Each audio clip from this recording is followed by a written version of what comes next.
Bonsoir à tous, merci de choisir France 24 pour vous informer. Vous êtes au cœur de l'info week-end, on est ensemble jusqu'à 20h30 heure de Paris. Voici les titres de ce vendredi 13 septembre. La visite tout d'abord du Premier ministre britannique à Washington. Visite donc du Premier ministre britannique Keir Starmer à Washington. Il doit évoquer tout à l'heure avec le président Joe Biden la question cruciale de l'utilisation des armes à longue portée fournies à l'Ukraine. On en parle avec Bruno Darou ce soir. Bonsoir Bruno. Bonsoir Ashreen. Les Occidentaux sont donc pris entre cette pression continuelle exercée par Volodymyr Zelensky et les menaces de Vladimir Poutine. Et visiblement, les Occidentaux sont difficiles à convaincre.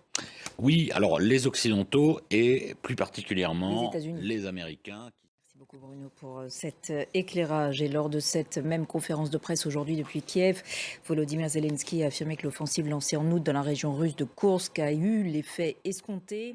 Enfin, sachez que Kiev et Moscou ont procédé aujourd'hui à un échange de prisonniers. C'est le deuxième depuis le début de l'offensive ukrainienne dans cette région russe de Koursk. Volodymyr Zelensky a précisé que 49 Ukrainiens étaient de retour au pays.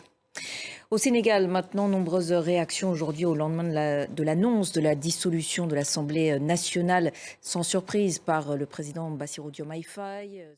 Dans l'actualité en Asie, maintenant, la Corée du Nord a publié pour la première fois des images présentées comme étant celles de ses installations d'enrichissement d'uranium. Le dirigeant nord-coréen en visite sur place souhaite augmenter le nombre de centrifugeuses pour accroître le nombre d'armes nucléaires du pays.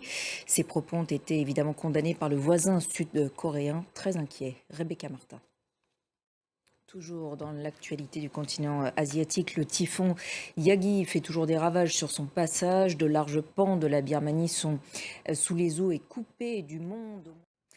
Dans le reste de l'actualité internationale, aux États-Unis, la première grande grève chez l'avionneur Boeing en 16 ans. Parmi les revendications, une hausse des salaires bien supérieure à celle proposée par la direction. Ce mouvement social devrait bloquer la production du groupe dans son berceau de la côte nord-ouest. Axel Simon. Dans l'actualité politique en France, maintenant, Premier ministre recherche toujours gouvernement. Michel Barnier poursuit ses consultations et l'on s'interroge sur une éventuelle ouverture à des personnalités de gauche. La nouvelle équipe devrait être annoncée la semaine prochaine. Astrid Mesmorio. Voilà pour l'essentiel de l'actualité. Restez avec nous, on se retrouve dans quelques instants. À tout de suite.